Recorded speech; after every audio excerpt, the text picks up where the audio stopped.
जय गुरुजी। धन धन गुरुजी। सारी संगत का गुरुजी डिवाइन वर्ल्ड चैनल पर हार्दिक स्वागत है।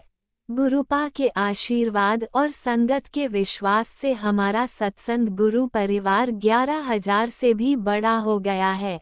गुरु महाराज सब पर ऐसे ही अपनी कृपा बनाए रखें। अगर आप चैनल पर पहली बार आए हैं तो चैनल को सब्सक्राइब जरूर करें ताकि कोई सत्संग मिस न हो जाए। सत्संग शेयर करने के लिए आप वीडियो में दिए गए नंबर पर व्हाट्सएप कर सकते हैं।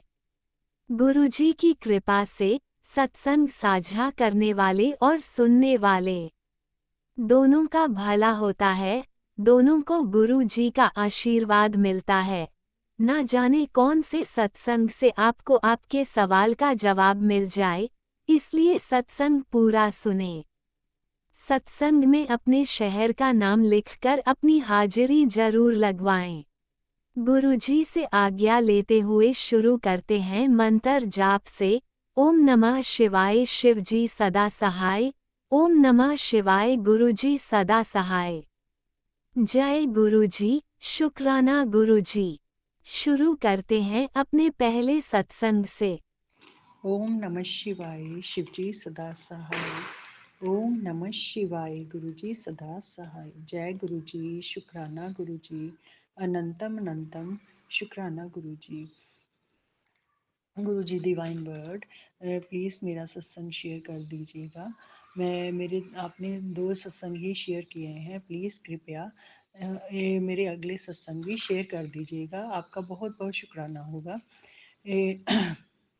जैसे कि मैंने आपको पिछले सत्संग में बताया था कि मैं कंजक पूजन के बाद, गुरु जी की कृपा से कंजक पूजन के बाद अपने पति के साथ मंदिर गई थी। तो अच्छे से हमने वहाँ पूजा की और वापसी में मैं अपने भैया से मिलने के लिए घर में अपने मायके घर में गई थी। तो मेरे पति वहाँ में बाहर ही उतार कर चले गए थे, क्योंकि वो मेरे घर में नहीं जाते, मेरे मायके में नहीं जाते। उन्हें वहाँ जाना अच्छा नहीं लगता। उन्हें मेरे मम्मी पापा और मेरे भाई बहन से बहुत एलर्जी है, जिसकी वजह से वो अंदर नहीं जाते। तो मैं भी उनके माता पिता को नहीं बुलाती, पर उनका भाई हमारे घर में आते हैं। भाई, उनकी बेटी, उनके सभी रिश्तेदार हमारे घर में होकर गए हैं। परंतु मेरे सास ससुर और मेरी ननद और नंदोइया वो वहाँ हमारे घर में नहीं आती, क्योंकि वो आपस में सभी मिले हुए हैं। तो इस प्रकार मुझे मेरे पति मेरे मायके में बाहर ही छोड़कर घर में आ जाते हैं, और मैं वहाँ अपने भाई से मिलकर एक रात वहीं रहती हूँ। और मेरी बहन और जीजू भी वहाँ आए होते हैं। तो हम वहाँ इकट्ठे ही रात व्यतीत करते हैं।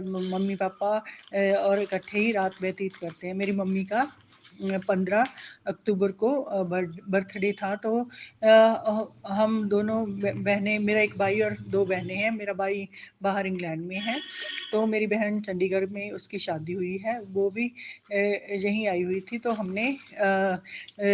उसने कहा कि हम जैसे पता नहीं फिर जल्दी वापस मम्मी पापा के पास आ सकते हैं, आ सकेंगे कि नहीं आ सकेंगे। उसे मुझे मेरे बारे में पता था कि वो पे मैं जल्दी से वापस नहीं इधर आऊँगी। तो उसने उस दिन बिना बताए ही मम्मी के बर्थडे का केक ले आई। मेरी बेटी भी उनके साथ गई थी। तो हमने वहाँ अच्छे से केक कट किया। मम्मी का बर्थडे मैं पहले ही सेलिब्रेट कर लिया। उनका बर्थडे 15 तारीख को था, तो हमने दशहरे वाले दिन ही उनका बर्थडे सेलिब्रेट कर लिया था। तो हमने बहुत सारी पिक्चरें भी खींची। तो उस दिन मैं फिर दोपहर में घर में वापस आ गई, क्योंकि मेरे पति ने बोला था कि कल दशहरा है, तो कल आ जाना दोपहर तक, क्योंकि मैं अपनी बेटी को अपने साथ दशहरा दिखाने के लिए लेके जाऊंगा। तो मैं और बेटी घर में आ गए। तो घर में लॉक लगा था। तो मैंने अपने पति से पूछा कि घर की कीज़ कहाँ है। तो उन्होंने बताया कि वहाँ रखी है। तो हमने वहाँ से उठाकर घर का दरवाज़ा खोलकर हम अंदर आ गई। तो मेरे पति, हम जैसे 12 बजे आ गए थे, तो मेरे पति 2 ढाई बजे आए। तो वो दशहरे के पकौड़े वगैरह और जलेबी वगैरह लेकर आए थे। तो हमने जलेबी और पकौड़े खाए। तो थोड़ी देर के लिए लेट गए। जब 4:30 हुए तो मेरे पति मेरी बेटी से बोले, उन्होंने मुझसे नहीं बोला कि आप मेरे साथ दशहरा देखने के लिए चलो, क्योंकि उनके मन में अभी भी मेरे लिए खटास है। तो वैसे तो उन्होंने बोला था कि हम अच्छे से मिलकर रहेंगे, कि अब हम ऐसे नहीं करेंगे, क्योंकि हमारी एक दिन फिर से लड़ाई हो गई थी। तो उन्होंने बाद में यही बोला था कि सभी बातें भूलकर हम फिर से अच्छे से रहते हैं और कोई लड़ाई नहीं करेंगे, इससे हमारे बच्चे पर बुरा असर पड़ रहा है। परंतु जब मैं अपनी बेटी को अपने मायके में ले गई, क्योंकि मेरी बेटी ससुराल में मैं नहीं बेचती, तो उन्हें अच्छा नहीं लगता कि वे वहाँ क्यों बेचती है। ससुराल में ना बेचने का मेरे पास रीज़न है, क्योंकि मैं 1 साल से ससुराल में नहीं गई थी, तो मेरे ससुराल पक्ष में ना मेरे ससुर ने मुझसे पूछा, क्योंकि गलती मेरी नहीं थी, मेरे पति की गलती थी। जब उन्होंने लड़ाई शुरू की, तो ना ही मेरे पति ने मुझसे 1 साल से बात की, और ना ही मेरे ननद ने, ननद और मेरी सास को तो पूरा पता था कि हमारे घर में ऐसे-ऐसे प्रॉब्लम चल रही है 1 साल से। उन्होंने किसी ने भी मेरे साथ यह बात करके नहीं पूछा कि भाभी भाभी आप हमारे घर में क्यों नहीं आ रहे?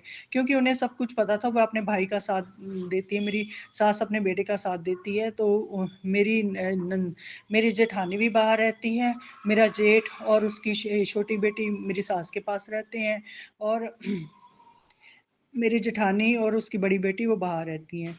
ऐसे सभी को मेरी सास ने अलग-अलग कर रखा है। तो मुझे डर था कि वो मेरी बेटी को भी मुझसे अलग ना कर दे, इसलिए मैं उसे बाहर नहीं जाने देती थी, और मेरे पति इस बात से चिढ़ते थे।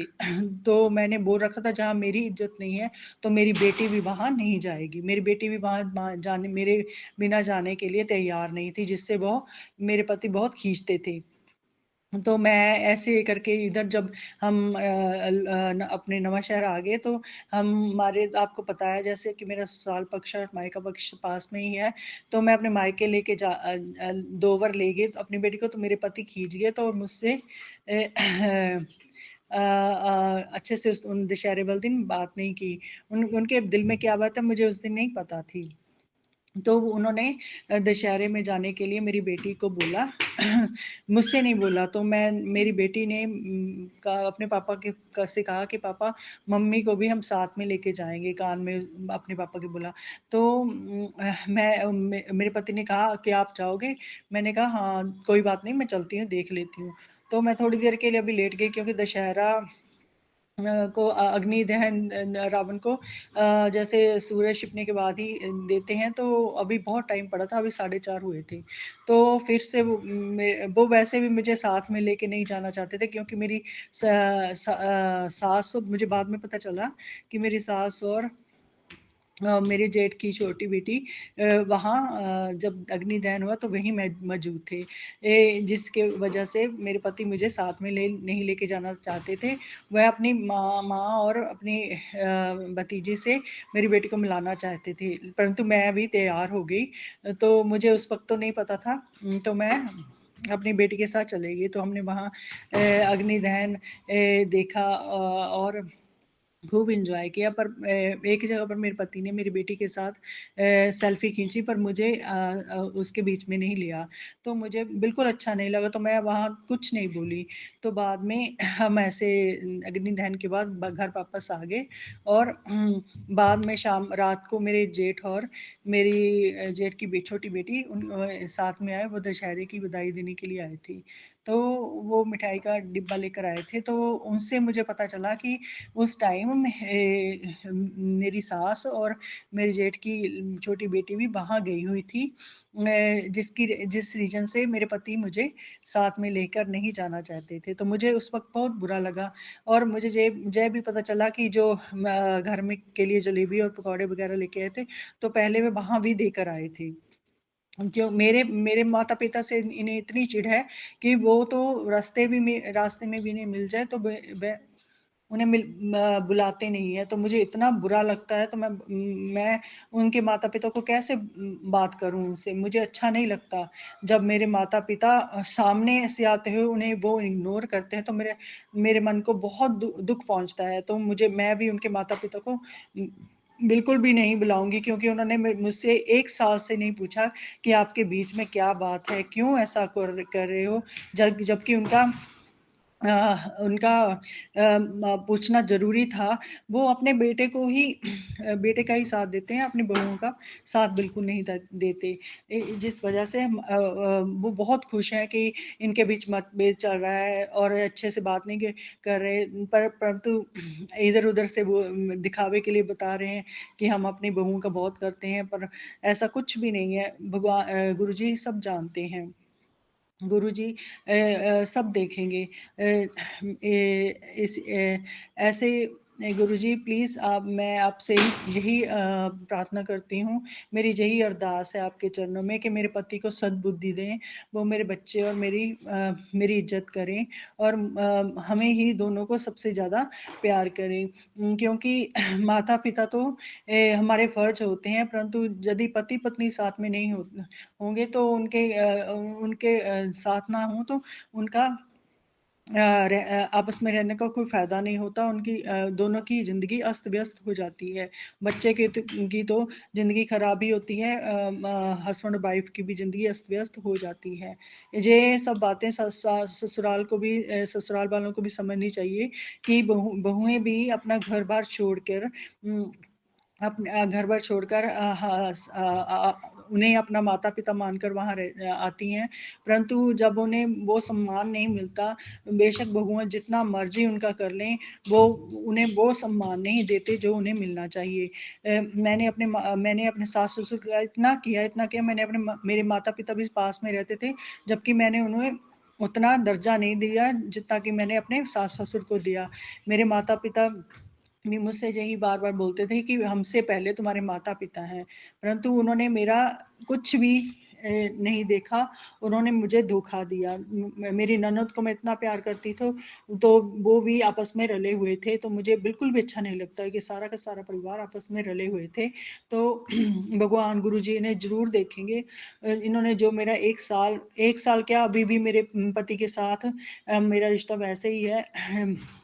वैसे ही है। मेरे गुरुजी आप ही देखना, जो लोग हमारे बीच में मतभेद पैदा कर रहे हैं, तो प्लीज़ कृपया मेरे पति को सद्बुद्धि दें, उन्हें समझाएँ कि पत्नी पति के साथ और पति पत्नी के साथ ही अच्छा लगता है। माता-पिता तो हमारे फ़र्ज़ होते हैं, उन्हें तो हमें पूरा करना होता है। मैं तो अपने पति से कभी ये भी नहीं बोलती कि आप अपने माता-पिता की इज़्ज़त ना करो, उनसे मिलने मत जाओ। जब हम सुल्तानपुर में रहते थे, तो वो हमें वहाँ छोड़कर 1-1 हफ्ता अपने माता-पिता के पास रहकर जाते थे और मैं अपने माता-पिता से जहाँ मिलने भी नहीं आती थी, जबकि मेरा ससुराल और मायका एक ही जगह पर है। उम, ऐसे वो यहाँ 1-1 हफ्ता रहकर जाते थे। मेरे बेटे की छुट्टियों में मैं वहीं 1-1 हफ्ता रहती, तो मेरे मन पर क्या बीतती होगी। मुझे ये सब मेरे जैसे जो बेचारी बहुएँ ऐसे ऐसा जीवन जी रहे हैं, वो समझती हैं। गुरुजी ऐसे लोगों से ऐसी बेटियों को बचाएँ। सभी सासों को अच्छा लगता है कि उनकी उनकी जो बेटियाँ हैं वो खुश रहें और वो हमेशा दुखी रहें। ऐसा नहीं सोचना चाहिए। जिस दिन सास माँ बन जाएगी और ननद बहन बन जाएगी, तो ऐसे घर में कुछ भी कलेश वगैरह नहीं होंगे, परंतु कोई भी ननद और कोई भी सास बहन माँ नहीं बनती। वो ऐसे ही रहती हैं, मन में उनके पाप ही रहता है। कोई 100 में से 1% या 10% होगी जो अपनी भाभी और भाभी का करती होगी। तो उन्हें ये नहीं पता कि वो भी तो किसी के घर में जाकर रहती हैं, उनके घर में कोई ऐसी रोक-टोक नहीं होती, तो वो उसका पूरा फ़ायदा उठाती हैं और मायके पक्ष में उनकी पूरी इंटरफेरेंस होती है, जो कि अच्छी नहीं है। ननदों को चाहिए कि वे अपने भाभीयों और भाई के बीच में दरार पैदा ना करें, बल्कि अपने भाई को समझाएँ कि उन्हें अपने घर में खुश रहना चाहिए। ऐसे मेरा मन इतना दुखी होता है कि मैं आपको बता नहीं सकती। गुरुजी, मेरी आपसे यही अरदास है कि मेरे पति को सद्बुद्धि दें, उसे समझाएँ कि पति-पत्नी का रिश्ता क्या होता है। मुझे नहीं पता उनके मन में क्या चल रहा है, परंतु जो मेरे मन में दुःख है, वो मैं भूल नहीं सकती। जो उन्होंने मेरे साथ 1 साल में किया है, मेरा 1 साल का जीवन पीछे कर दिया। मेरा पिछली दिवाली, मेरा करवा चौथ का व्रत, मेरा मैरिज एनिवर्सरी भी आई, मेरा जन्मदिन भी आया, तो मेरे पति ने मुझे विश भी नहीं किया, मुझे कुछ भी नहीं लेके दिया। मेरा दिल इतना पिछले सारे त्योहार ऐसे ही मेरे गए हैं। मुझे लगता है गुरुजी अभी करवा चौथ आने वाला है, मेरा इस बार का करवा चौथ और दिवाली भी ऐसे ही निकलेगी, क्योंकि अभी मेरे पति मुझसे बात नहीं करते।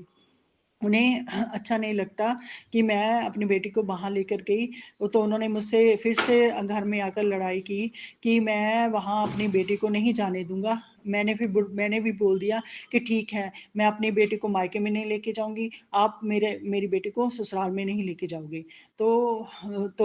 मैंने इनसे ऐसे बोल दिया। तो अब मेरी बेटी इन सब झगड़ों के बीच में पिस रही है, जो मुझे अच्छा नहीं लगता। परंतु मैं नहीं चाहती कि मेरी बेटी वहां जाए, मेरी बेटी पर भी उनका बुरा असर पड़े।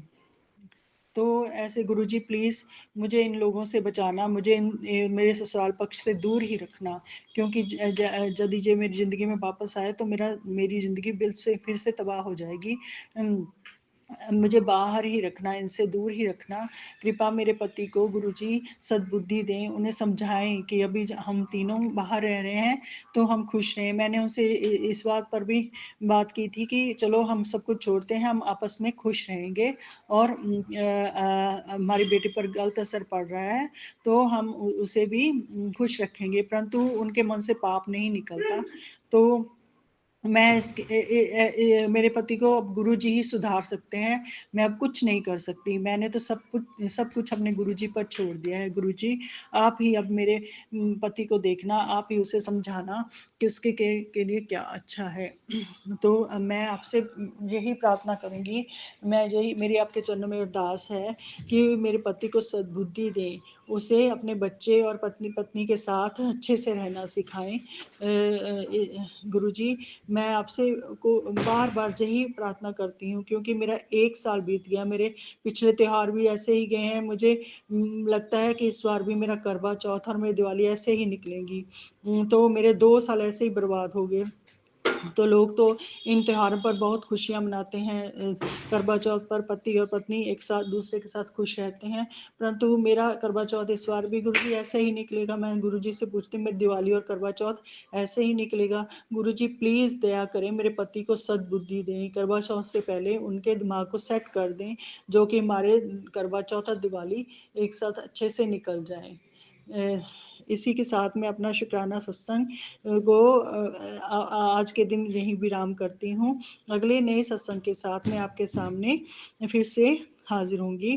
गुरुजी प्लीज मेरी जो इच्छा पूरी कर दो, मेरी दास पूरी कर दो, यदि आपको जो अच्छा लग रहा है।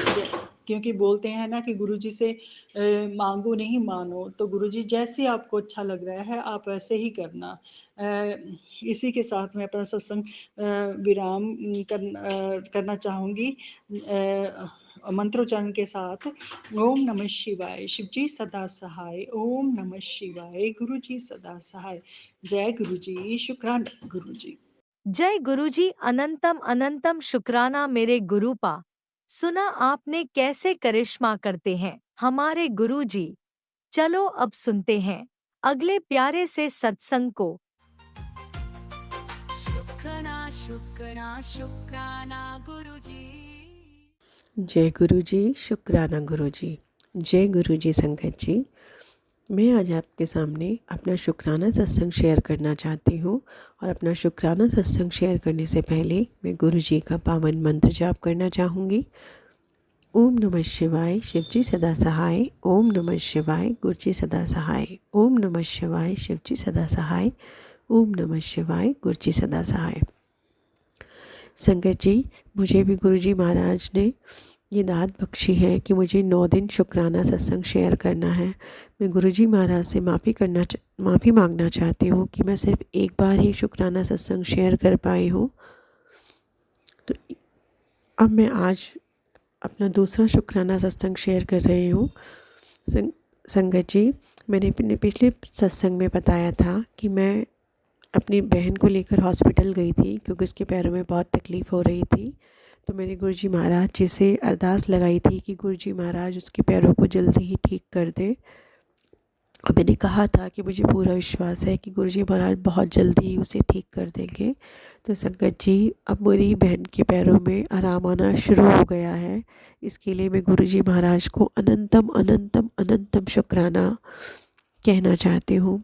और आज मैंने सुबह ही जब अपना फ़ोन खोला तो मेरे पास एक मैसेज आया जिसमें गुरुजी महाराज जी ने मुझे बताया कि उन्होंने मुझे न्यू लाइफ ब्लेस की है, क्योंकि मेरे बच्चों को मेरी ज़रूरत है और मेरे बच्चे मेरे बिना अभी नहीं रह पाएंगे। तो मेरे प्यारे गुरुजी, आपको अनंतम अनंतम अनंतम अनंतम शुक्राना मुझे न्यू लाइफ ब्लेस करने के लिए। संगत जी, हमारे गुरुजी बहुत बहुत बहुत बहुत बहुत प्यारे हैं। पता नहीं हमारे पिछले जन्मों के क्या क्या प्रारब्ध हम लेकर आए हुए हैं, क्या क्या हमें भोगना है, लेकिन इस कलयुग रूपी संसार में हम बहुत बहुत बहुत बहुत बहुत भाग्यशाली हैं, जो कि हम स्वयं भगवान शिव ने हम लोगों की हाथ पकड़ के रखा है। बता नहीं सकते संगत जी कि हम कितना ज़्यादा सुकून में है, क्योंकि हमारे पास हमारे गुरुपा है जिन्होंने हमें हमेशा हमारा हाथ पकड़ के रखा है। हर हमारी मुश्किल में, हर हमारे बुरे समय पे, हर तरह की हर जगह पे, हर समय गुरुपा हर पल हर क्षण हमारे साथ है। डर लगता है कि क्या पता नहीं क्या क्या होना था हमारे साथ, क्या क्या हम पिछले जन्मों के प्रारब्ध लेकर आए हैं संगत जी। लेकिन बहुत बहुत बहुत सौभाग्य है हमारा कि हमारे पास गुरुपा है जो हमारा हाथ पकड़ के हमारे प्रारब्ध को कटवा रहे हैं। 90% ख़त्म करके 10% बनाकर उसे धीरे धीरे धीरे धीरे कटवा रहे हैं, और हमें पता नहीं कितनी बार न्यू लाइफ ब्लेस करते जा रहे हैं, हमें सौभाग्य देते जा रहे हैं, हमें हेल्थ ब्लेस करते जा रहे हैं। एक हम सब गुरुपा को अपना पिता कहते हैं संगत जी। हम सब अपने दिल से गुरुपा को अपना मानते हैं, लेकिन गुरुपा अपनी पूरी संगत के लिए हर पल तत्पर है, हर पल क्रियाशील है, हर पल हम लोगों को पता नहीं क्या क्या ब्लेस कर रहे हैं, हमें पता भी नहीं है संगत जी। हमें तो चीज़ें सब दिखाई देती है जब बिल्कुल हमारे सामने होती है कि हाँ हमारे पास ये है, लेकिन उनकी व्यवस्था पता ही नहीं भगवान हमारे कब से कर रहे होते हैं। दिन रात वो लगातार तत्पर है, लगातार हम सब के लिए कितना कितना कितना काम कर रहे हैं संगत जी। और हम एक शुक्राना करने के लिए भी टाइम नहीं निकाल पाते, और हमारे ईश्वर दिन रात हर पल हमारे लिए इतना सब कुछ कर रहे हैं जिसके शायद हम लायक भी नहीं हैं। और गुरुजी हमसे सिर्फ एक ही बात हमें सिखाना चाहते हैं कि हमें शुक्राना करना है।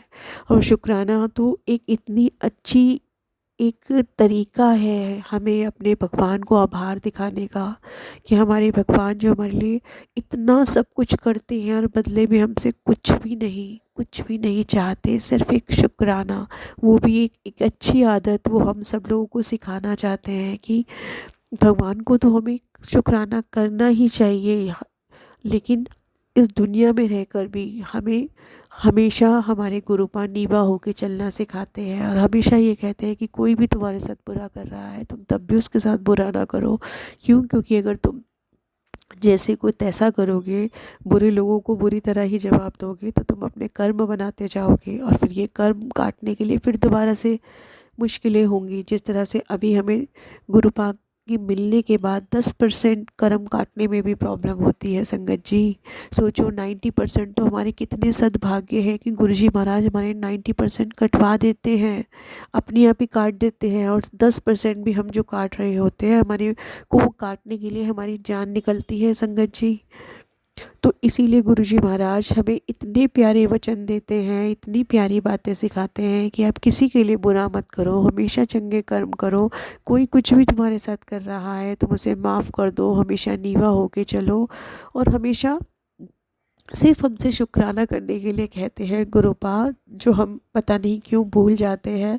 भूलते भी नहीं है संगत जी, मन में तो हमेशा 1000 बार हम हर बार अपने गुरुपा का शुक्राना करते हैं। बस वही रोज़ की लाइफ की एक्टिविटी होती है, अभी करेंगे शाम को करेंगे, वही करते करते वही घर के ही हम रिस्पॉन्सिबिलिटी निभाते हुए रह जाते हैं, और इस कारण से हमारा डिले हो जाता है। लेकिन ये तो हम जानते हैं संगत जी कि हमारे पास गुरुपा के अलावा अगर हमारे पास कोई काम ना हो ना संगत जी, सच में कह रही हूँ, तो सच में मैं अपनी बात बताऊँ तो मुझे तो अब घर के काम करने में भी मन लगना बंद हो गया है। बस मन यही करता है कि बस गुरुपा की से बातें करती रहूँ, गुरुपा के सत्संग सुनती रहूँ, गुरुपा को शुक्राना करती रहूँ, गुरुपा के प्यारे प्यारे वचन सुनती रहूँ, उनके वचन सुनूँ, शब्दवाणी सुनूँ। मेरा दिमाग तो सिर्फ यही लगता है संगत जी। पूरा दिन मैं काम करते करते अपना सत्संग सुनती रहती हूँ। गुरुपा के इतने प्यारे प्यारे सत्संग सुनने को मिलते हैं, सच में धन्य हो गए हम संगत जी, धन्य हो गए कि हमें इस कलयुग रूपी संसार में हमारे भगवान ने साक्षात थाम लिया है, साक्षात थाम लिया है। अपना जो भी समय जैसा भी चल रहा है गुरुजी कटवा देंगे। हमें बस गुरुजी के ऊपर अपनी पूर्ण श्रद्धा रखनी है, पूर्ण विश्वास रखना है, और हमेशा ये सोचना है कि कोई बात नहीं, अगर किसी भी चीज़ में टाइम लग रहा है तो कोई बात नहीं, शायद हमारे पिछले प्रारब्ध ही इतने बुरे हैं, इतने मजबूत है कि उन्हें काटने में टाइम लग रहा है। कभी हमें गुरु जी से शिकायत नहीं करनी चाहिए। मैं भी कई बार गुरु जी से शिकायत करती हूँ संगत जी, ऐसा नहीं है कि मैंने कभी गुरु जी से शिकायत नहीं करी कि इतना टाइम क्यों लग रहा है, इतना क्यों हो रहा है, मैं भी कहती हूँ। लेकिन फिर गुरु जी मुझे प्यार से समझाते हैं, अगले टेलीपैथिक पे मुझे प्यार से समझाते हैं, पुत्र थोड़ा टाइम लगेगा, तुझे सब्र करना पड़ेगा, मैं तेरे साथ साथ रह के तेरे कष्ट कटवा रहा हूँ, थोड़ा टाइम लगेगा। फिर मैं समझ जाती हूँ गुरुपा की बात कि गुरुपा सही में जब 90% आपने काट दिए, अगर वो भी हमारे हिस्से आते तो हम क्या करते, क्योंकि हम तो 10% में ही इतने घबराए हुए हैं, 10% ही हमसे काटे नहीं जा रहे संगत जी। तो गुरु जी जैसे भी जो भी कर रहे हैं, कहीं पर भी हमारा बुरा नहीं कर रहे, हमेशा हर चीज़ में वो हमारी भलाई ही सोच रहे हैं। जो हमें नहीं दे रहे हैं उसमें भी हमारी भलाई है, जो दे रहे हैं उसमें तो सच में ही हमारी भलाई है। और अगर किसी भी कष्ट में कटने में टाइम लग रहा है, देर हो रही है, कोई काम नहीं हो रहा है, तो ये मान लो कि गुरु जी की रजा इसी में है। और हमें, क्योंकि हम अपने गुरुपा को बहुत प्यार करते हैं, गुरुपा के बिना हम रह नहीं सकते, और गुरुपा पे पूर्ण श्रद्धा है हमारी, तो हमें ये मानना पड़ेगा कि अगर गुरुपा जो भी कर रहे हैं तो गुरुपा की रजा में हमें राजी रहना आना पड़ेगा, सीखना पड़ेगा कि हमें गुरुपा की रजा में राजी रहना है। पता है मुझे कि मुश्किलें, हमें बहुत सारी हमारी विशेज़ होती है, बहुत सारे हमारी ऐसी बातें होती है जो हमें लगता है कि यार ये प्रॉब्लम है, हमें अभी इसी चीज़ से बाहर निकलना है। लेकिन अगर गुरुजी किसी भी तरह से टाइम लगा रहे हैं, व्यवस्था कर रहे हैं, तो संगत जी मैं आपसे सबसे हाथ जोड़ के प्रार्थना करती हूँ। मुझे भी ये सब समझने में देर लगी, लेकिन अब मैं समझ चुकी हूँ कि मेरे गुरुपा जो कर रहे हैं, जैसे कर रहे हैं, सब बहुत अच्छा कर रहे हैं। हमें कभी भी इफ़ और बट अपनी नहीं सोचना है, और जैसे भी गुरुपा जैसी भी व्यवस्था हम लोगों की चला रहे हैं, हमें वो चलानी सहन करनी पड़ेगी। हमें कोई भी इफ़ एंड बट नहीं करना पड़ेगा, गुरुपा से कंप्लेंट नहीं करनी है, गुरुपा की रज़ा में राजी रहना है। क्योंकि सोचो संगत जी, सोचो कि कोई भी काम करने के लिए ईश्वर के लिए तो कुछ भी मुश्किल नहीं है, उन्हें तो बस एक मेहर भरी नज़र डालनी है और सब कुछ हो जाएगा। लेकिन कुछ लेसन तो हमें भी देखते हैं ना कि क्या हम ऐसा करके आए हैं पिछले में, क्या हमारे प्रारब्ध है।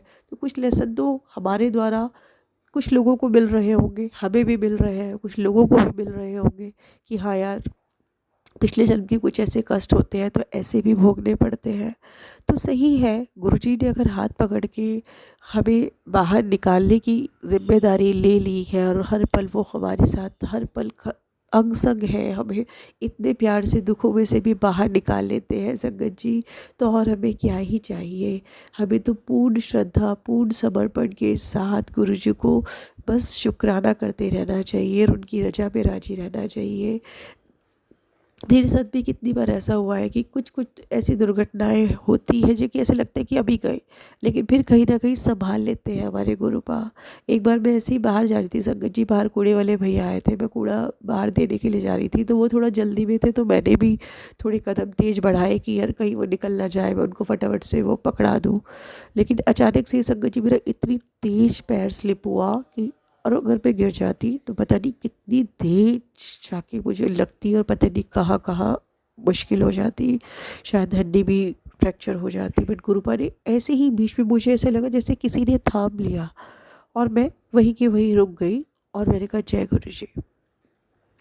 आप सोचो संगत जी, हमारे गुरुपा तो पता नहीं कहाँ से हमें कैसे कैसे बचा लेते हैं, जो हमें पता ही नहीं लगता। आज भी गुरुपा ने मुझे मैसेज दिया कि उन्होंने मुझे न्यू लाइफ ब्लेस करी। पता नहीं कितनी ही बार गुरुपा हमें न्यू लाइफ ब्लेस कर रहे हैं, हमें हेल्थ ब्लेस कर रहे हैं, हमें पता नहीं क्या क्या ब्लेस कर रहे हैं संगत जी, हमें पता ही नहीं है। तो हम सबको हमेशा अपने प्यारे गुरुपा पे पूर्ण श्रद्धा के साथ विश्वास रखना चाहिए, और उनकी रजा में राजी रहना सीखना चाहिए संगत जी।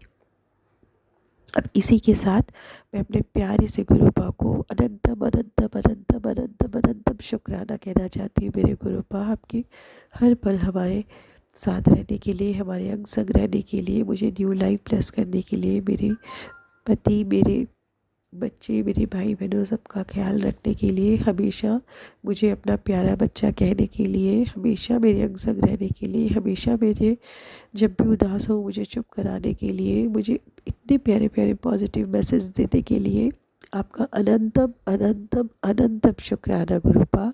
जो आंटी जी मेरा सत्संग शेयर करेंगी उनको भी आप बहुत बहुत बहुत खुशियाँ देना गुरुपा। और मेरी प्यारी सब गुरु परिवार जो भी मेरा सत्संग सुन रही है, उन पर भी आप बहुत बहुत बहुत ब्लेसिंग देना उनको भी गुरुपा। और अपनी प्यारी सभी संगत को हमेशा अपना आशीर्वाद देते रहना।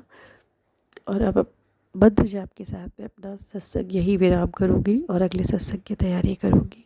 ओम नमः शिवाय, शिवजी सदा सहाय। ओम नमः शिवाय, गुरुजी सदा सहाय। ओम नमः शिवाय, शिवजी सदा सहाय। ओम नमः शिवाय, गुरुजी सदा सहाय। जय गुरु जी, जय गुरु जी संगत जी।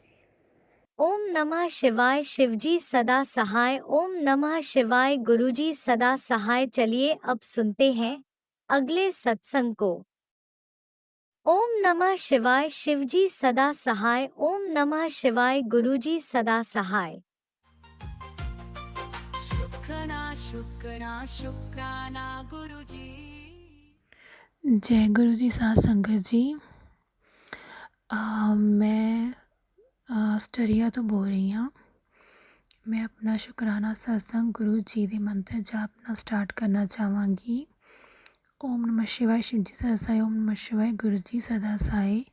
प्यारी साथ संगत जी, अगर मेरे तो कुछ शुक्राना सत्संग कर लगे कुछ गलती हो जाए तो गुरु जी और संगत जी माफ़ करियो। प्यारी साथ संगत जी, मेरा ये शुक्राना सत्संग अज नवरात्रा पंजवा नवरात्रा चल रहा है और माता रानी का नवरात्रा है पंजवा और दिन सोमवार गुरु जी का वार।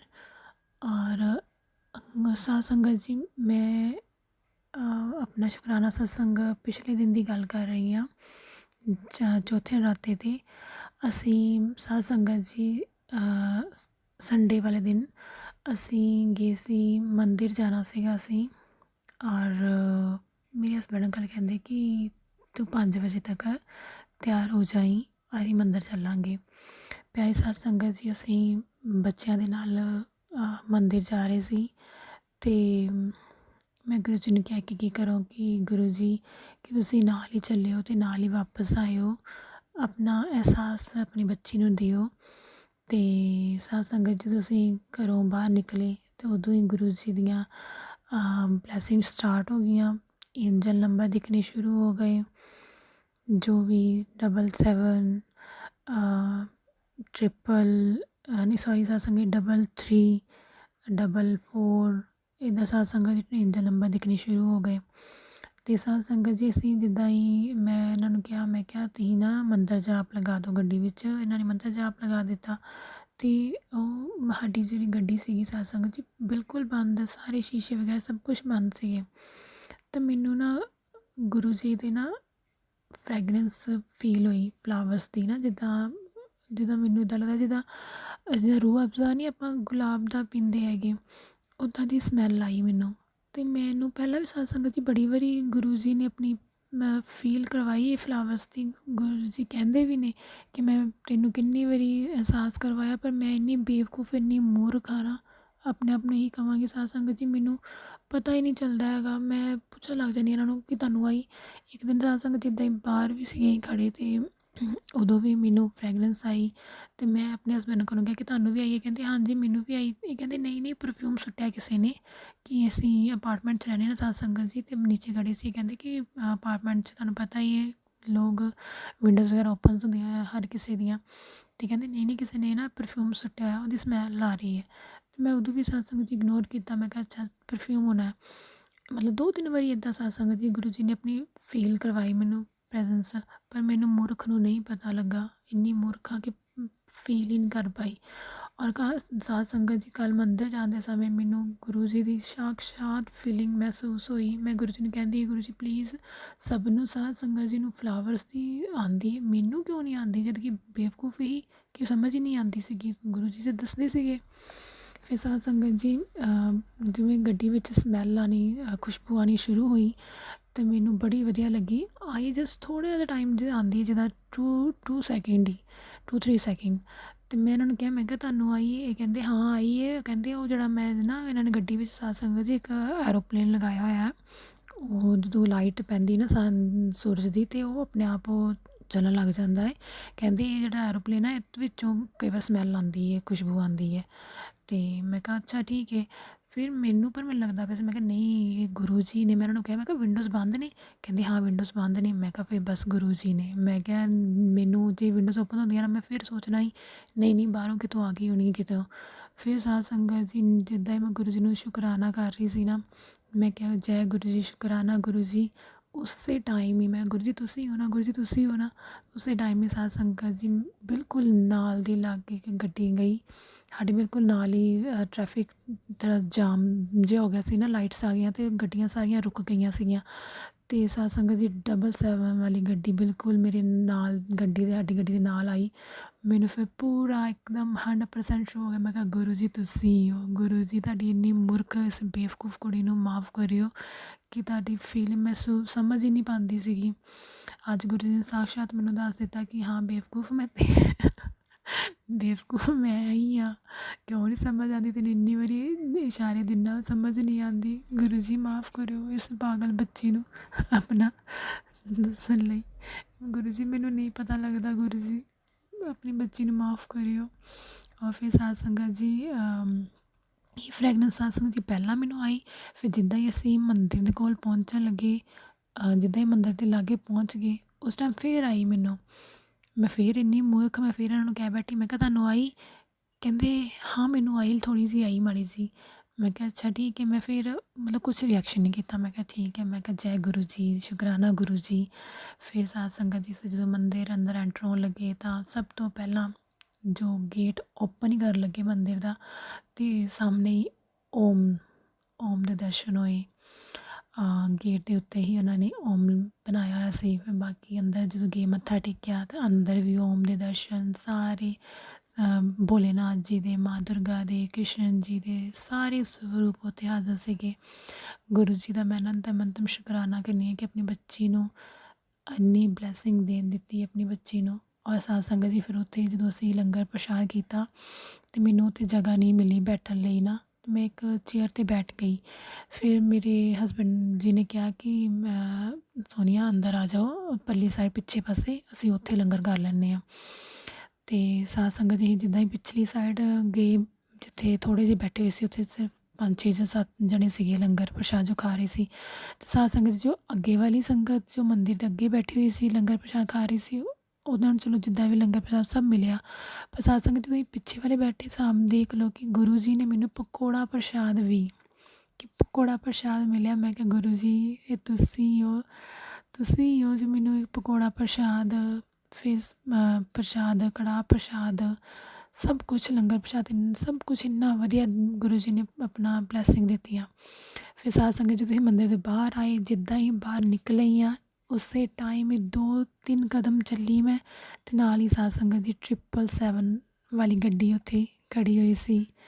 ਮੈਂ ਉੱਥੇ ਗੱਡੀ ਦੀ ਪਲੇਟ ਨੂੰ ਆਪਣੇ ਹੈਂਡ ਦੇ ਨਾਲ ਕਿਸ ਕੀਤਾ। ਮੈਂ ਕਿਹਾ ਜੈ ਗੁਰੂ ਜੀ, ਸ਼ੁਕਰਾਨਾ ਗੁਰੂ ਜੀ, ਅੱਜ ਆਪਣੀ ਬੱਚੀ ਨੂੰ ਕਿੰਨੀਆਂ ਬਲੈਸਿੰਗ ਦੇਣੀਆਂ ਤੁਸੀਂ, ਇੰਨੀ ਬੇਵਕੂਫ ਲੜਕੀ ਨੂੰ ਜਿਹਨੂੰ ਕੋਈ ਪਤਾ ਹੀ ਨਹੀਂ ਚੱਲਦਾ ਹੈਗਾ। ਫਿਰ ਸਾਧ ਸੰਗਤ ਜਿੱਦਾਂ ਹੀ ਅਸੀਂ ਆ ਰਹੇ ਸੀਗੇ, ਪਹਿਲਾਂ ਇਸੇ ਦਿਨ ਹੀ ਸਾਧ ਸੰਗਤ ਜੀ ਮੈਨੂੰ ਗੁਰੂ ਜੀ ਨੇ ਆਪਣੀ ਫਲਾਵਰਸ ਦੀ ਬਲੈਸਿੰਗ ਦਿੱਤੀ ਆਪਣੀ, ਫਿਰ ਖੁਸ਼ਬੂ ਦੀ, ਫਿਰ ਸਾਧ ਸੰਗਤ ਜੀ 777 ਦੀ, 777 ਦੀ, ਲੰਗਰ ਪ੍ਰਸ਼ਾਦ ਦੀ, ਫਿਰ ਸਾਧ ਸੰਗਤ ਜੀ ਇਸੇ ਦਿਨ ਹੀ ਮੈਨੂੰ ਕਬੂਤਰਾਂ ਦੇ ਵੀ ਦਰਸ਼ਨ ਹੋਏ। ਮਤਲਬ ਮੇਰਾ ਪੂਰਾ ਦਿਨ ਇੰਨਾ ਬਲੈਸਿੰਗ ਭਰਿਆ ਹੋਇਆ ਦਿਨ ਸੀ ਨਾ ਸਾਧ ਸੰਗਤ ਜੀ, ਮੈਂ ਖੁਦ ਮੈਨੂੰ ਵਿਸ਼ਵਾਸ ਨਹੀਂ ਹੋ ਰਿਹਾ ਸੀ ਗੁਰੂ ਜੀ ਅੱਜ ਮੈਨੂੰ ਇੰਨੀਆਂ ਬਲੈਸਿੰਗਸ, ਇੱਕ ਨਹੀਂ ਹਜ਼ਾਰਾਂ ਬਲੈਸਿੰਗਸ ਤੁਸੀਂ ਦੇ ਰਹੇ ਹੋ ਮੈਂ ਇਸ ਬੇਵਕੂਫ ਨੂੰ, ਜਦ ਕਿ ਇਹਨੂੰ ਸਮਝ ਹੀ ਨਹੀਂ ਆਉਂਦੀ ਕੁਛ ਵੀ। ਅਤੇ ਸਾਧ ਸੰਗਤ ਜੀ ਮੈਂ ਤੁਹਾਡੇ ਤੋਂ ਵੀ ਮਾफ़ੀ ਮੰਗਣਾ ਚਾਹਾਂਗੀ ਸਾਰਿਆਂ ਤੋਂ ਕਿ ਅਗਰ ਮੈਂ ਕੁਛ ਗਲਤ ਬੋਲ ਦਿੱਤਾ ਹੋਵੇ ਤਾਂ ਮਾफ़ ਕਰਿਓ। ਔਰ ਜੋ ਵੀ ਆਂਟੀ ਜੀ ਅੰਕਲ ਜੀ ਮੇਰੇ ਸ਼ੁਕਰਾਨੇ ਸਤਸੰਗ ਨੂੰ ਸ਼ੇਅਰ ਕਰਨਗੇ, ਗੁਰੂ ਜੀ ਉਹਨਾਂ ਨੂੰ ਪੂਰੀ ਆਪਣੀ ਬਲੈਸਿੰਗ ਦੇਣ। ਔਰ ਸਾਧ ਸੰਗਤ ਜੀ ਇੱਕ ਹੋਰ ਮੇਰਾ ਸਤਸੰਗ ਹੈ ਕਿ ਮੈਂ ਇੱਕ ਹੋਰ ਸਤਸੰਗ ਸੁਣ ਰਹੀ ਸੀਗੀ ਅਤੇ ਸਤਸੰਗ ਵਿੱਚ ਹੀ ਮਤਲਬ ਉਹਨਾਂ ਨੇ ਦੱਸਿਆ ਕਿ ਗੁਰੂ ਜੀ ਦਾ ਜੋ ਮੇਨ ਟਾਈਟਲ ਆਉਂਦਾ ਹੈ ਕਿ ਟੈਲੀਪੈਥੀ ਰਾਹੀਂ ਕਿ ਬੇਟਾ ਕੜਾਹ ਪ੍ਰਸ਼ਾਦ ਜਿਹੜਾ ਹੈ ਉਹ ਇੱਦਾਂ ਨਹੀਂ ਬਣਦਾ, ਇਸ ਤਰੀਕੇ ਨਾਲ ਬਣਦਾ ਹੈ। ਫਿਰ ਸਾਧ ਸੰਗਤ ਜੀ ਮੈਂ ਉਹ ਸਤਸੰਗ ਸੁਣਿਆ ਅਤੇ ਉਹਦੇ ਵਿੱਚ ਉਹਨਾਂ ਨੇ ਆਂਟੀ ਜੀ ਨੇ ਦੱਸਿਆ, ਉਹ ਵੀ ਇਹੀ ਕਹਿ ਰਹੇ ਸੀ ਕਿ ਉਹ ਆਪਣੇ ਆਪ ਨੂੰ ਬਹੁਤ ਮੂਰਖ ਸਮਝਦੇ ਪਏ ਸੀ ਕਿ ਉਹ ਵੀ ਕੜਾਹ ਪ੍ਰਸ਼ਾਦ ਜਿਹੜਾ ਸੂਜੀ ਵਾਲਾ ਹੀ ਸਮਝਦੇ ਸੀਗੇ। ਅਤੇ ਮੈਂ ਵੀ ਸਾਧ ਸੰਗਤ ਜੀ ਬਿਲਕੁਲ ਉਸੇ ਤਰ੍ਹਾਂ ਦੀ ਆ ਕਿ ਮੈਨੂੰ ਵੀ ਨਹੀਂ ਸੀ ਪਤਾ ਕਿ ਕੜਾਹ ਪ੍ਰਸ਼ਾਦ ਜਿਹੜਾ ਉਹ ਆਟੇ ਨਾਲ ਬਣਾਇਆ ਜਾਂਦਾ ਹੈ, ਅਤੇ ਮੈਂ ਵੀ ਸੂਜੀ ਦਾ ਹੀ ਬਣਾਉਂਦੀ ਸੀਗੀ ਗੁਰੂ ਜੀ ਨੂੰ ਕੜਾਹ ਪ੍ਰਸ਼ਾਦ। ਅਤੇ ਮੈਨੂੰ ਜਦੋਂ ਪਤਾ ਚੱਲਿਆ ਕਿ ਨਹੀਂ ਕੜਾਹ ਪ੍ਰਸ਼ਾਦ ਜਿਹੜਾ ਹੈ ਉਹ ਆਟੇ ਦਾ ਬਣਾਇਆ ਜਾਂਦਾ ਹੈ, ਅਤੇ ਫਿਰ ਮੈਨੂੰ ਸਮਝ ਆਈ। ਮੈਂ ਗੁਰੂ ਜੀ ਨੂੰ ਅਨੰਤ ਸ਼ੁਕਰਾਨਾ ਕੀਤਾ ਕਿ ਗੁਰੂ ਜੀ ਤੁਹਾਡੀ ਬੇਵਕੂਫ ਲੜਕੀ ਨੂੰ ਇੰਨਾ ਵੀ ਨਹੀਂ ਸੀ ਪਤਾ ਕਿ ਆਟੇ ਦਾ ਕੜਾਹ ਪ੍ਰਸ਼ਾਦ ਬਣਦਾ ਹੈ। ਅਤੇ ਸਾਧ ਸੰਗਤ ਜੀ ਅੱਜ ਮੈਂ ਸੋਮਵਾਰ ਦਿਨ ਹੀ ਕੜਾਹ ਪ੍ਰਸ਼ਾਦ ਬਣਾਇਆ ਆਟੇ ਦਾ। ਮੈਨੂੰ ਬਣਾਉਣਾ ਨਹੀਂ ਆਉਂਦਾ ਹੈਗਾ, ਮੈਂ ਗੁਰੂ ਜੀ ਨੂੰ ਕਿਹਾ ਹੈ ਕਿ ਗੁਰੂ ਜੀ ਮੈਂ ਪਹਿਲੀ ਵਾਰੀ ਬਣਾ ਰਹੀ ਹਾਂ ਅੱਜ, ਪਤਾ ਨਹੀਂ ਕਿੱਦਾਂ ਦਾ ਬਣਾਇਆ, ਜਿੱਦਾਂ ਦਾ ਵੀ ਬਣਾਇਆ ਹੈ ਮਾफ़ ਕਰਿਓ। ਅਤੇ ਮੈਂ ਨੈਕਸਟ ਟਾਈਮ ਕਿਸੇ ਕੋ ਪੁੱਛ ਕੇ ਜਾਂ ਮੰਮਾ ਦੀ ਸਲਾਹ ਲੈ ਕੇ ਕਿਸੇ ਦੇ ਕੋਲ ਵੀ ਫਿਰ ਅੱਛੇ ਤਰੀਕੇ ਨਾਲ ਬਣਾਵਾਂਗੀ। ਅਤੇ ਗੁਰੂ ਜੀ ਜਿਹੜਾ ਮੈਂ ਬਣਾਇਆ ਹੈ ਇਹਨੂੰ ਭੋਗ ਲਾਏ ਹੋਏ ਪਾਗਲ ਬੱਚੀ ਨੇ ਪਤਾ ਨਹੀਂ ਕਿੱਦਾਂ ਦਾ ਬਣਾਇਆ ਹੈਗਾ ਸਾਧ ਸੰਗਤ ਜੀ, ਮੈਨੂੰ ਨਹੀਂ ਪਤਾ ਕਿਉਂਕਿ ਮੈਂ ਆਟੇ ਵਾਲਾ ਨਹੀਂ ਕਦੇ ਬਣਾਇਆ ਸਾਧ ਸੰਗਤ ਜੀ, ਸੂਜੀ ਵਾਲਾ ਮੈਂ ਜ਼ਰੂਰ ਬਣਾਇਆ ਹੋਇਆ। ਅਤੇ ਮਾफ़ ਕਰਿਓ ਗੁਰੂ ਜੀ, ਮਾफ़ ਕਰਿਓ ਸੰਤਾਨ ਬੱਚੀ ਨੂੰ, ਭੋਗ ਲਾਇਓ ਔਰ ਆਪਣੀ ਇਸ ਬੁੱਧੂ ਬੱਚੀ ਨੂੰ ਦੱਸਿਓ ਕਿ ਕਿਸ ਤਰੀਕੇ ਨਾਲ ਕੜਾਹ ਪ੍ਰਸ਼ਾਦ ਬਣਾਇਆ ਜਾਂਦਾ ਹੈ। ਮੈਂ ਨੈਕਸਟ ਟਾਈਮ ਉਸੇ ਤਰੀਕੇ ਨਾਲ ਬਣਾਵਾਂਗੀ ਗੁਰੂ ਜੀ। ਔਰ ਅਨੰਤਮ ਦਾ ਸ਼ੁਕਰਾਨਾ ਗੁਰੂ ਜੀ, ਤੁਸੀਂ ਆਪਣੀ ਇਸ ਬੇਵਕੂਫ ਲੜਕੀ ਨੂੰ ਦੱਸਿਆ। ਗੁਰੂ ਜੀ ਮੈਨੂੰ ਬਹੁਤ ਕੁਝ ਦੱਸਦੇ ਸਾਧ ਸੰਗਤ ਜੀ, ਮੈਂ ਇੰਨੀਆਂ ਗਲਤੀਆਂ ਮਤਲਬ ਕਰਦੀ ਹਾਂ ਨਾ, ਮੈਨੂੰ ਉਸੇ ਰਿਗਾਰਡਿੰਗ ਹੀ ਨਾ ਸਤਸੰਗ ਆ ਜਾਂਦਾ ਹੈ, ਬੇਟਾ ਇੱਦਾਂ ਨਹੀਂ ਕਰਨਾ, ਬੇਟਾ ਇੱਦਾਂ ਕਰਨਾ ਹੈ, ਇਹ ਚੀਜ਼ ਇੱਦਾਂ ਨਹੀਂ ਹੋਣੀ, ਇੱਦਾਂ ਹੋਣੀ। ਕਿ ਸਾਧ ਸੰਗਤ ਜੀ ਮਤਲਬ ਨਾ ਪਹਿਲਾਂ ਮੈਂ ਸਟੱਡੀ ਵਿੱਚ ਹੀ ਲੱਗੀ ਰਹੀ, ਮੇਰੀ ਲਾਈਫ ਨਾ ਬਸ ਪੜ੍ਹਾਉਣ ਵਿੱਚ ਹੀ ਲੱਗੀ ਰਹੀ, ਮੈਂ ਖੁਦ ਪੜ੍ਹਦੀ ਰਹੀ।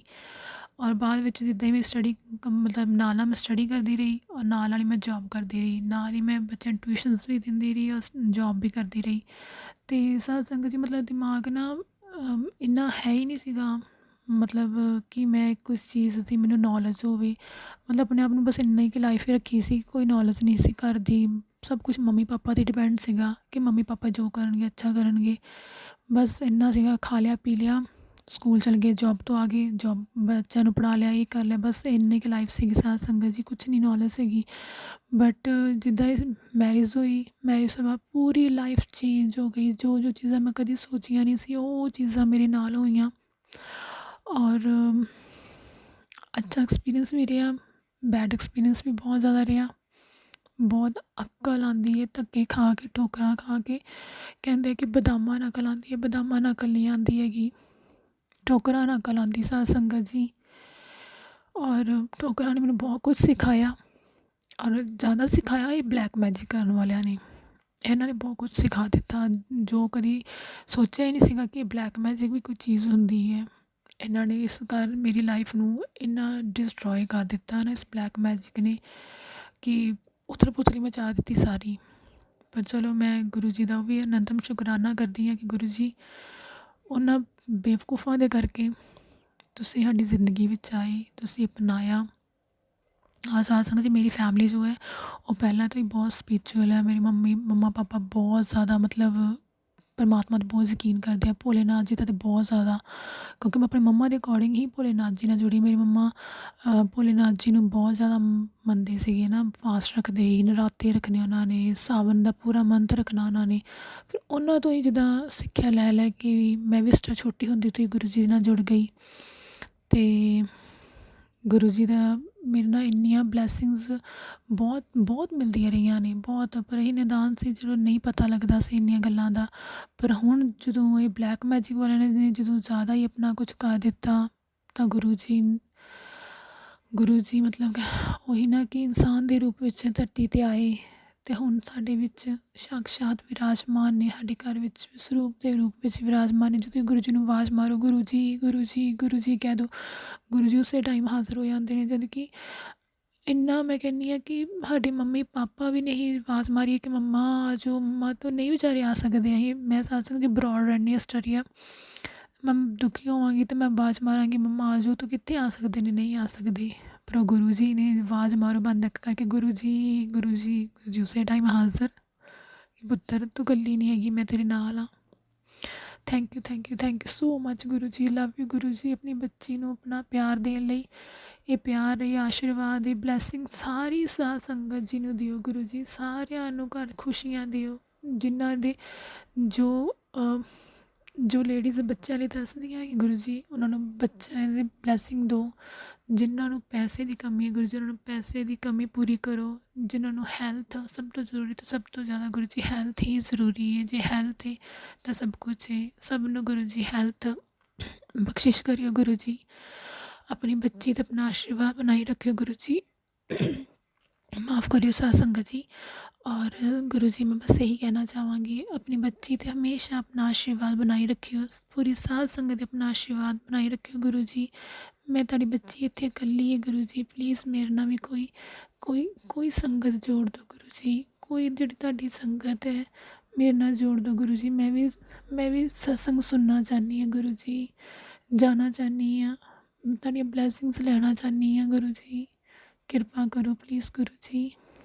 मैं अपना शुकराना सत्संग गुरु जी के मंत्र जाप नाल विराम देना चाहांगी। गुरु जी के नवी ब्लैसिंग दे नाल फिर तुहाडे सामने पेश होवांगी। प्यारी साध संगत जी, मैनू माफ़ करना मैं कुछ गलत बोल दिता है।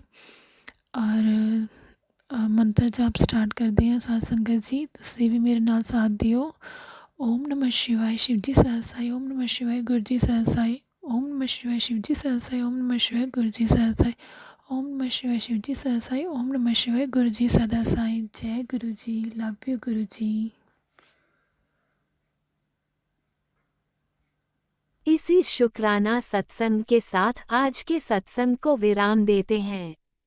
गुरु जी महाराज सब पर कृपा बनाए रखें, सबको खुशी और अच्छी सेहत बख्शना।